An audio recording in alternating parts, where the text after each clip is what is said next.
As aulas nas escolas municipais de Guarulhos sofrerão alterações nos dias de jogos do Brasil na Copa do Mundo. Nesta sexta-feira, dia 22, não haverá aula no período da manhã. Os estudantes do período intermediário, que é entre 10 horas da manhã e 3 horas da tarde, terão aula parcial, do meio-dia às 3 da tarde. Já os alunos dos períodos da tarde e da noite terão aula normalmente. E na quarta-feira, dia 27, todas as escolas da rede municipal vão ter aula normalmente no período da manhã. A dos alunos do período intermediário haverá aula entre 11 horas e 1 da tarde. Já para os alunos do período da tarde e noite, não haverá aula. E vamos então aos destaques desta edição. Moradores da comunidade São Rafael denunciam perda de verba milionária pela Prefeitura de Guarulhos. Recurso seria destinado à reurbanização de áreas de risco. Comissão especial de inquérito que analisa denúncias contra vice-prefeito entrega atas e documentos à defesa após acionamento da Justiça. Castração de cães e gatos é discutida por vereadores em sessão nesta terça-feira. Projeto de lei em discussão na Câmara quer proibir que animais domésticos sejam mantidos acorrentados. É o que você acompanha a partir de agora.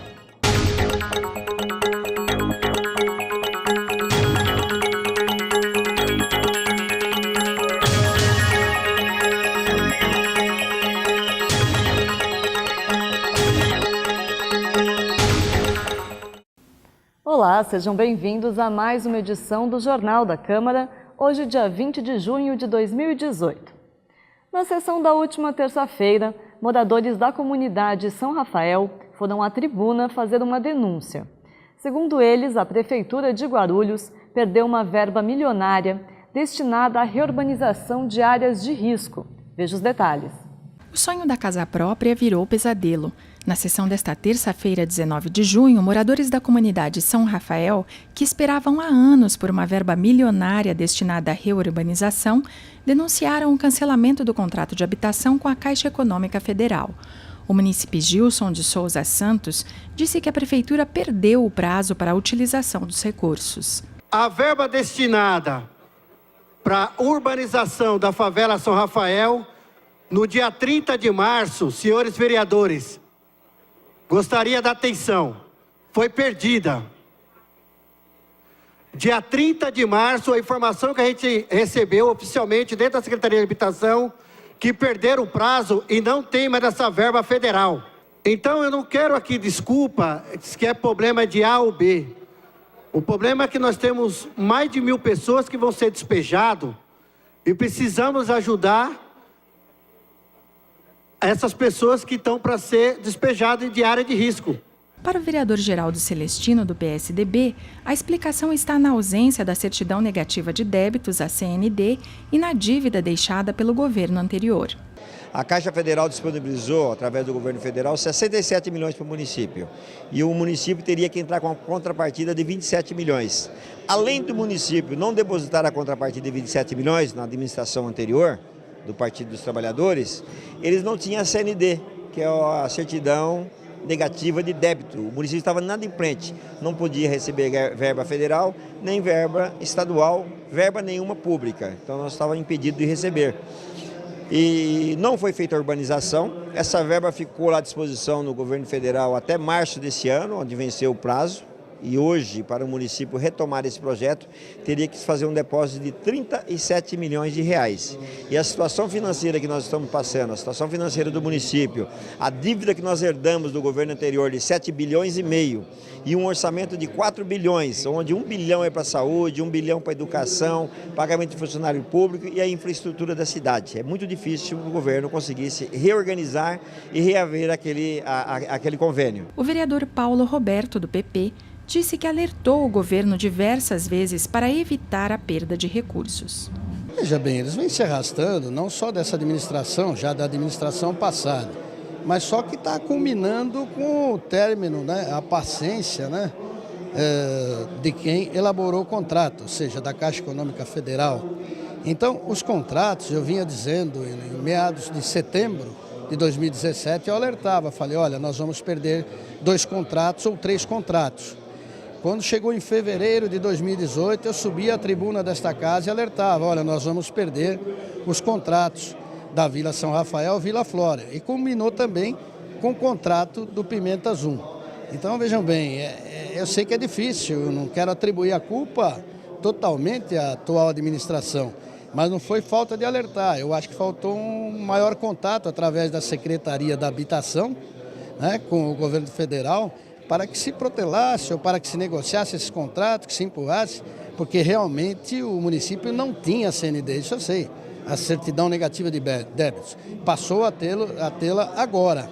Então precisava, entendo até que de um prazo para tanto, mas o que não poderia exatamente era perder os 3 contratos, porque isso daí é difícil, é uma perda muito grande para a população mais carente, a população mais necessitada, que seria o caso do Vila Flora, do São Rafael e do Pimentas 1. Lamentavelmente, nós ouvimos aqui moradores da região do São Rafael dizendo que acabaram por perder o contrato.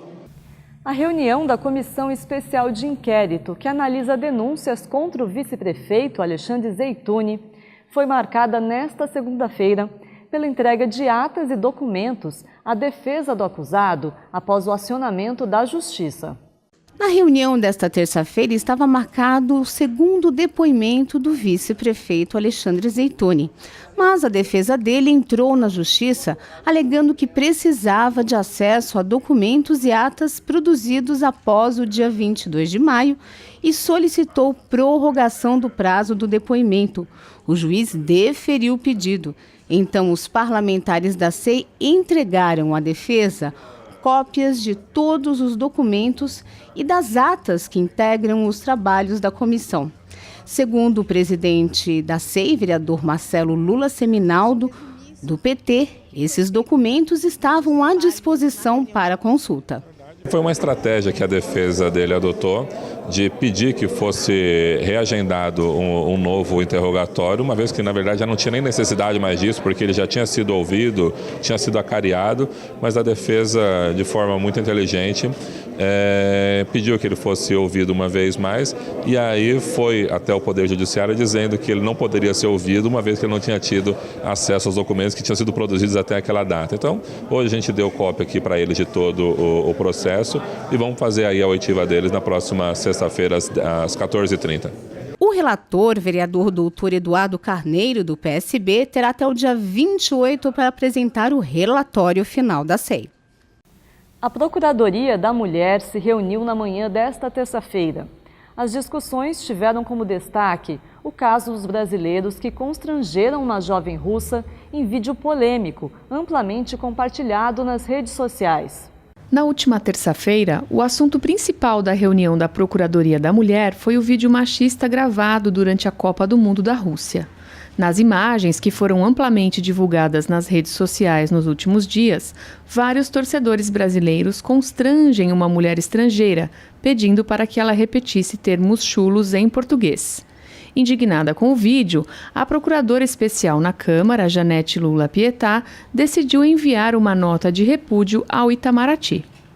Nós estamos vivendo um momento de Copa do Mundo na Rússia e é inaceitável que brasileiros utilizem o desconhecimento da língua portuguesa para fazer machismo, misoginia e obrigar uma mulher russa, a repetir palavras desnecessárias, não, machistas. Nós enviaremos ao Itamaraty uma nota de repúdio, tendo em vista que eles estão hoje em outro país, desrespeitando inclusive acordos internacionais. E é inadmissível que um ex-secretário de turismo o faça na Rússia, onde ele é turista, uma agressão a uma mulher russa, bem como um tenente de Santa Catarina. Nós, procuradoras da mulher, estamos indignadas e tomaremos as devidas medidas. Queremos que esse caso seja emblemático e exemplar. O Brasil e os brasileiros, e os homens principalmente, não podem continuar mais com esta forma machista de relacionar com as mulheres. Abaixo o racismo, abaixo o machismo e abaixo a intolerância e o desrespeito do território russo. O projeto de lei apresentado por vereadora da cidade pretende proibir que animais domésticos sejam mantidos acorrentados, mesmo em ambientes privados. A repórter Eliane Anjos conversou com a autora sobre os detalhes. Confira. A proposta de proibir acorrentamento de animais domésticos, como cachorros e gatos, é de autoria da vereadora Carol Ribeiro, que está aqui ao meu lado. Vereadora, por que a senhora resolveu elaborar esse projeto? Bom, é um projeto que, infelizmente, ainda nos dias de hoje, a gente vê, né, muitos animais acorrentados, às vezes o animal não tem um espaço adequado, ele fica só aquela parte da casinha e da corrente. E mal, às vezes não tem espaço nem para ele se alimentar, para ele beber água. E aí a ideia surgiu nisso, né? Eu, particularmente, tenho 5 cachorros, nunca deixei numa corrente. Eu não aceito, né? Mas, infelizmente, ainda tem pessoas na cidade que, infelizmente, deixam. No caso desse projeto, Carol, isso vai ser para as pessoas em casa, para os comércios, para as indústrias. Explica para a gente quem que vai ter que seguir essa regra. Sim, a princípio é todos, né? Só que a gente tem, pensando, né, no projeto e nas pessoas, existem animais que são usados como cães de guarda, né? Muitos comércios, então, às vezes de dia eles deixam na corrente e à noite deixam solto para tomar conta do comércio. Então, a gente pensou numa ideia de ter um período de adaptação para que, mesmo que tenha que ficar em corrente, mas que seja uma corrente confortável, com um tamanho adequado, que o cachorro consiga ir e vir, essas coisas, né? A ideia principal seria não ir para a corrente, mas como pensando nesses casos, aí ter a corrente, mas a corrente com um determinado tamanho.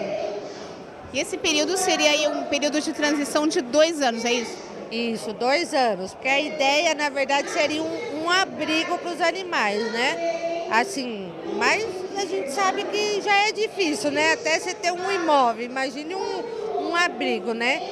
Aí o período é isso, né? No lugar do abrigo seria a corrente, mas um tamanho maior, um conforto melhor para o animal. E, vereadora, esse projeto, esse tipo de proibição, ele já foi aplicado aí em outras cidades, em outros lugares? Já sim, já existe em Minas, em algumas cidades na Bahia, parece que Campinas está em estudo e nos Estados Unidos também tem essa questão do abrigo que eu falei. Vereadores aprovam 66 requerimentos e analisam 7 vetos da Prefeitura em sessão ordinária nesta terça-feira. Um dos assuntos tratados foi a castração de cães e gatos aqui na cidade. No grande expediente, os parlamentares aprovaram 66 requerimentos solicitando informações em diversos setores da administração. Ao todo, havia 230 itens previstos na pauta. Já na ordem do dia, foram mantidos 5 vetos do prefeito em projetos aprovados pelo Legislativo. Um deles foi sobre a criação do Hospital Veterinário Municipal. Encerrada a votação, mantido o veto. Comunique-se. Já um projeto que promovia a castração de animais em unidades móveis teve seu veto derrubado e contou com o apoio da base do governo. Independente de ter o visto de iniciativa, o Legislativo também tem a função de provocar o Executivo. Então, neste projeto da vereadora Carol Ribeiro, eu vou votar não ao veto do Executivo. Essa questão do castramóvel é uma questão extremamente importante, porque todos nós na nossa cidade sabemos a quantidade de animais que andam pelas ruas sem dono, que não possuem qualquer tipo de assistência, e você garantir que você tenha a castração, você, a um espaço médio de tempo, você vai ter esse controle que tão esperado por nós, porque hoje a questão animal ela é muito importante. Tem gente que não tem filho, mas tem cachorro, né? Gato, enfim. Também teve o veto rejeitado, uma proposta que prevê a distribuição de uniformes aos funcionários de creches conveniadas ao município. Eu encaminhei esse projeto pensando aí nos funcionários, né, das creches conveniadas. Porque o governo tem as creches conveniadas como parceiro. Então nada melhor do que atender também os parceiros que são os funcionários dessas creches. Então peço aí aos nobres pares que derrube o veto para que a gente consiga também levar os uniformes aos funcionários das creches conveniadas.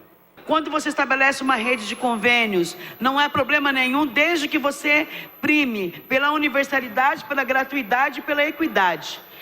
Os professores dessa rede conveniada não têm a mesma formação e a mesma condição de trabalho que têm os nossos professores. As crianças não recebem o uniforme, o transporte escolar. São tudo questões que, no meu entendimento, se fazem parte da rede, deveria receber. Com a derrubada desses 2 vetos, os projetos serão publicados como lei. Ainda durante a sessão, os vereadores iniciaram a discussão sobre uma proposta da Prefeitura que retira a obrigatoriedade do município de publicar licenciamento ambiental em jornais de grande circulação. O projeto de lei de iniciativa do prefeito, ele vai na contramão de tudo que nós estamos falando hoje. A sociedade hoje clama por transparência, por prestação de contas, por saber onde é que o poder público está atuando, e o projeto vem totalmente na contramão disso. Ele diminui a transparência, diminui a publicidade, ou seja, ele extingue totalmente o artigo 18, onde se garante essa publicidade. Então você que tem hoje, mora próximo ou longe de uma área de proteção ambiental, por exemplo, você pode ser surpreendido com algo, um empreendimento, seja ele industrial, seja ele comercial, aprovado sem o mínimo de publicidade. Soa muito estranho a gente, nessa fase que nós estamos do país, nessa fase da nossa cidade, do nosso estado, a gente modificar uma legislação que hoje obriga a publicação tanto no Diário Oficial do município, como também em jornal de grande circulação. Então esse vereador, de forma mansa e tranquila, entende que o interesse maior, o interesse da população é que tenhamos ampla publicidade. Não tem necessidade de eu acrescentar muito, porque o colega vereador Edmilson já esvaziou bastante a questão, e eu penso que nós temos que rejeitar esse projeto. Ele não vai de encontro ao interesse de toda a população guarulhense. Muito obrigado. O item acabou não sendo votado na sessão por falta de quórum. E agora vamos falar com a repórter Eliane Anjos, que tem as informações da sessão desta quinta-feira. Olá, Renata. A pauta do grande expediente da sessão dessa quinta-feira, ela diminuiu em relação às sessões anteriores, mas continua extensa. São 167 itens, 133 deles são requerimentos, são aquelas solicitações de informação que os vereadores fazem para o Executivo, e ainda 34 projetos. Já na ordem do dia, há 7 itens para serem discutidos e votados. 6 deles têm parecer, ou seja, eles estão aptos para serem avaliados pelos vereadores na tarde ainda desta quinta-feira. E um desses projetos, ele desobriga a publicação de autorização ou de licenciamento ambiental nos jornais de circulação regional da cidade. Esse é um projeto de autoria da Prefeitura. Ele também está na pauta das 3 sessões extraordinárias que o presidente da Casa, vereador Eduardo, convocou para acontecerem depois da sessão ordinária. Nessas sessões extraordinárias, existem 5 itens na pauta de cada uma delas. Então, além desse que eu já citei, né, que é a questão do licenciamento ambiental, tem mais 4 projetos. Um deles estabelece as diretrizes orçamentárias para o ano que vem, para o ano de 2019, é de autoria da Prefeitura. Tem um outro projeto que cria o Fundo Municipal de Segurança Alimentar e Nutricional, também de autoria da Prefeitura. Outro projeto, esse sim, apresentado pela mesa da Câmara, ele altera a estrutura administrativa e organizacional da Câmara Municipal. Tem um projeto ainda que altera o zoneamento de uma área no bairro da Ponte Alta. O local ele vai passar de zona de proteção e desenvolvimento sustentável para a zona mista e zona de especial interesse social. O objetivo é assentar famílias que estão vivendo ali no Jardim Ponte Alta e também no Jardim Centenário em ocupações. Então, esse projeto especificamente é de autoria do vereador Eduardo e também do vereador Edmilson Lula Souza. Esses são alguns dos destaques aí da sessão ordinária e das sessões extraordinárias que foram convocadas aí para a tarde desta quinta-feira. Lembrando que a nossa transmissão ao vivo e na íntegra começa um pouquinho antes das 2 da tarde. É com você, Renata. Obrigada, Eliane. Nesta quinta-feira, entre 9 e 11 horas da manhã, cerca de 500 pipas customizadas por alunos de 5 escolas da rede municipal vão colorir o céu em uma revoada de pipas. O evento será no Estádio Municipal Arnaldo José Celeste, que fica no bairro da Ponte Grande, e tem realização do Instituto EDP, em parceria com a empresa Evoluir e a Prefeitura Municipal. A ideia é aproveitar a revoada para transmitir aos estudantes dicas de segurança com a rede elétrica. E é isso, o Jornal da Câmara fica por aqui, mas você pode acompanhar as informações do Poder Legislativo de Guarulhos pelo nosso site e pelas redes sociais da Câmara. Nós agradecemos a sua audiência e voltamos amanhã, quinta-feira. Então, muito obrigada e a gente se vê.